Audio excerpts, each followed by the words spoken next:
are Nigerians adjusting to this policy? That is our focus this morning, and I have joining me all the way from Lagos, the nation's commercial nerve center, Dr. Boniface Chizea. He is an economist and, of course, a former central banker, so he is conversant with the issues we're up and about this morning. Good morning to you.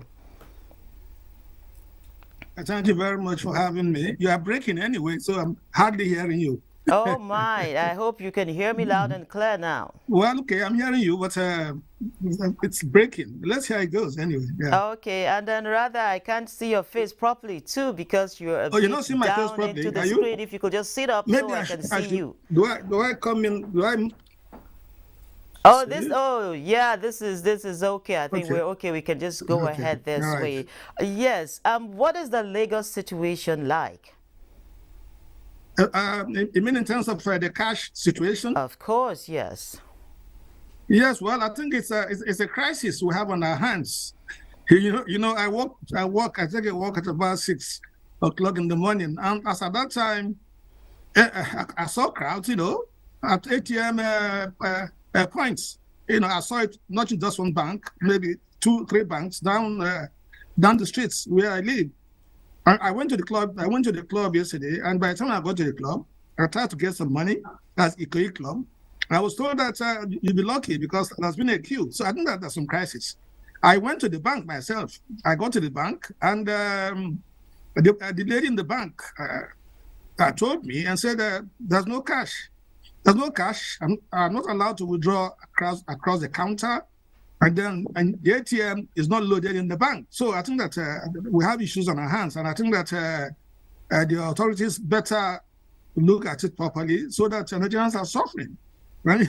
I mean, people say that it's like a season for queuing. So you queue for currency, you queue for your PVC, you queue for fuel, Queue for and so fuel on and to so go forth. So get I your think that PVC. yes. So, if you can, from your expert position, give us a sense of understanding. What is the implications for this when we're looking at businesses, we're looking at man hours being affected in offices? What are the implications? Well, I think that I'll give you an example. I have a gardener that works for me. Normally, I pay him cash because what I pay him is not that much. It's under 20,000.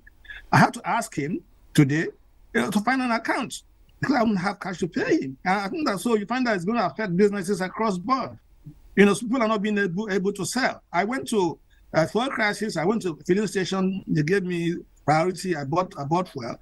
I tried to use the cards of two banks. They both failed. And after 1 week, almost 4 or 5 days later, and it was last Saturday, one of the debits has still not been reversed. So you can imagine the implications. So I had to do a transfer. I was lucky I was able to do a transfer. And this is after the filling station had put fuel in my tank. And so what then would have happened? So if I wasn't able to do a transfer, I think that's a crisis, and I think that something should be done and done quickly.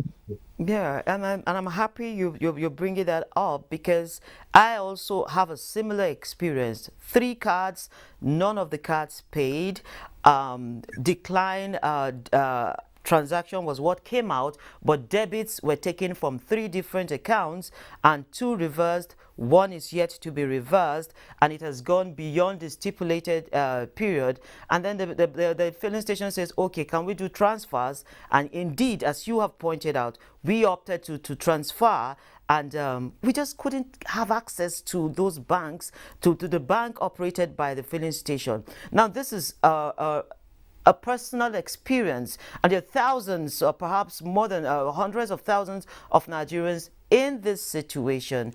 And then what is happening to our banking system, that if you transfer or you use your POS, the money is not dispensed, the messages are there's just a flurry of issues with the banking applications. How Yes, I think critical that, is it for us to yeah. get this right? Well, I think that I think the central bank should get on the act, because the central bank accuses the banks. I read something where the government central bank said that the banks are responsible, that they give them monies. But I think that this thing should be looked at holistically. I think that let's look at it. Look at this scenario. The central bank has withdrawn some cash. We've been told close to 2 trillion naira from outside the system. But the cash outside the system and the quantum of notes which the central bank is supposed to release, they will never be the same. And so, because we are trying to push a cashless policy, so you expect that the central bank would not print as much cash notes as we have in circulation. But I think that probably what's happening here is that maybe central bank should go and cross-check and to find out maybe they've underestimated what the requirements would be. Because most Nigerians, there's a minimum level of cash which most Nigerians want to carry on them.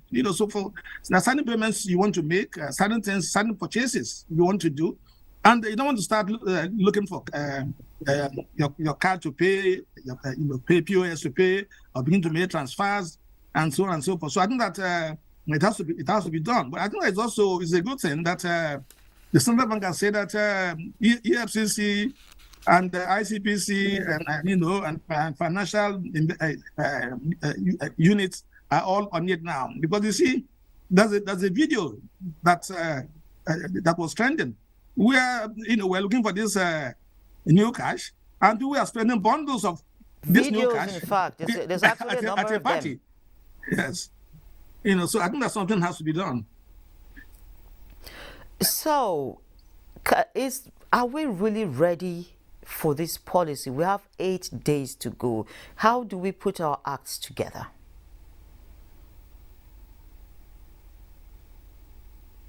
Eli, I didn't get that. Okay, I'm asking, we have just 8 days to go. Are we really prepared to tackle these issues that are coming up with this policy? Well, with 8 days to go, I think that it's unfortunate, but central bank has said that they will make sure that those who have notes are not able to pay into their bank accounts. But I think that what most Nigerians should do in the circumstances, I've said that on a different platform, is to ensure, go to a bank and deposit your money. You mustn't be caught with old currency notes in your hands. And now, graciously, as some of us predicted, so the deadline has been extended up to February 10th, and so central bank is being magnanimous. Well, maybe magnanimous, or it's being realistic, and then so they've done this. But I said to people, so I don't see any more extensions coming. But that's this legal argument that it's a promissory note which central bank has issued, and so central bank is obliged, to give value, even beyond when the currency note stops being a legal tender. But I think also there are some issues. Central bank says, yes, you can return this money to us and you get value. But it says the central bank governor at some point in time did say that you should turn the notes to central bank. And so I think that people should be very careful. I think I would make sure that I don't have any more old notes on me. I don't have notes anyway. I've not talk of old notes. So I'll just advise people to ensure that they're not caught with their pants down. They should not have old notes on them. It's ill-advised. So what will be your advice to, yes, the cash swap is going on, but we have a lot of these rural areas who are yet to see any team come to them, and a lot of local governments with no fiscal banks there. How do we include these people, since we're talking also about financial inclusion?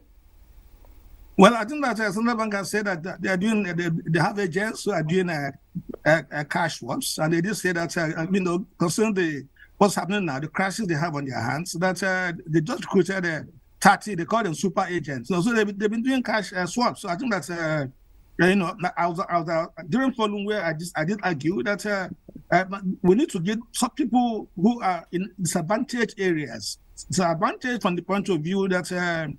They don't have access, they're not close to any bank, and so on. So we need to give them different treatment.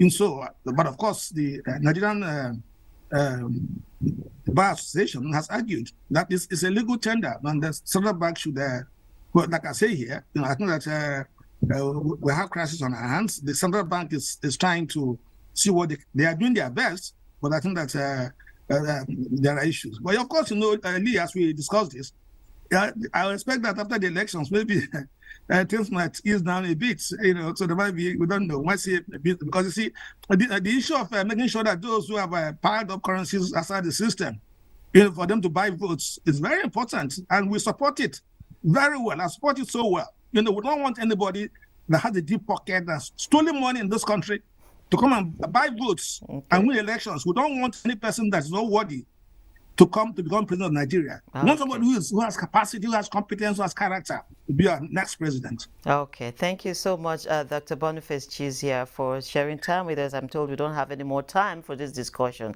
Thank you for always obliging us. Thank you very much. Yes, sir.